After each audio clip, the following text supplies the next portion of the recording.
Assalamualaikum. Salam. Kita ambil gambar ni. Orang Perlis kata ambil gambar, orang KL kata ambil video. Biasa pakai spek mata. Ya Allah. Ni baiki bersih. Kita nak lawan Arif dengan bersih ni. Depan.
Semput sikit-sikit lah, tapi kadang-kadang susah nak target.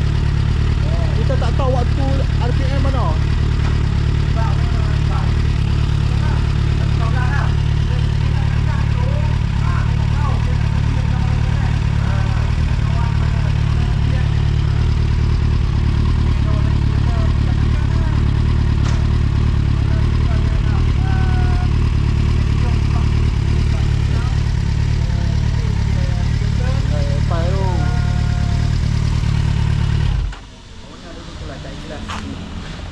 Dia punya ABM nyala. Saya cakap bang, kenapa ABM nyala? Kita tak sebi je. Ini lah. Ini setakat 25 28 25 26 selamba ni. Berani tak berani ni? 20 jalan. 20 jalan. Ni duk geli kepala ni. Ni kes nak pergi Thailand kerap ni tu naik motor ni. Oh, tinggi motor ni Pernah naik bersih? Tak pernah. Tak pernah ha? Pernah ada satu customer tu dia claim accident claim kat saya. Dia budak tu dia kerja telekom. Lepas tu dia baru masa tu baru berjinak dengan tabligh ni. Lepas tu nak pergi overseas lah.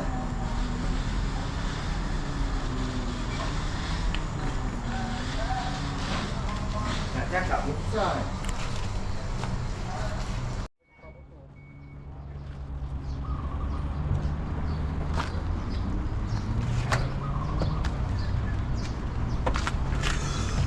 Jom, kita test.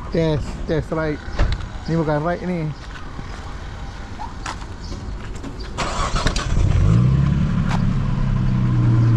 Alamak.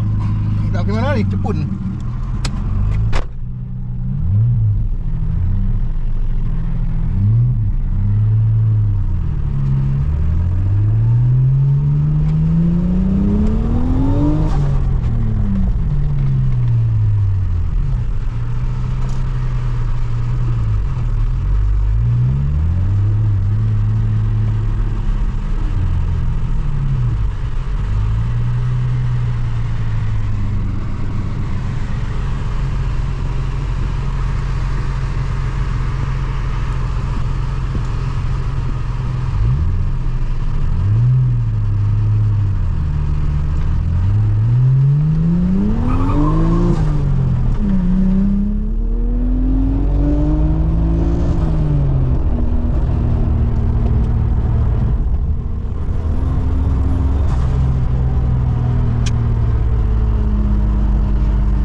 abang kita pening lah.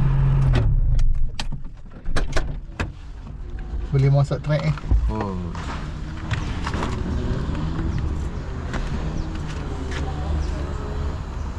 Ni driver otai. Oh ni memang pengalaman pertama Sebelum ni naik dah tapi ni memang ni Macam lain macam tu. ni belum kita pergi yang jauh ni. Kita tarik dia 3-4 jam kan. Dia melekat sini terus Aku nak pergi karok ah. Ada polis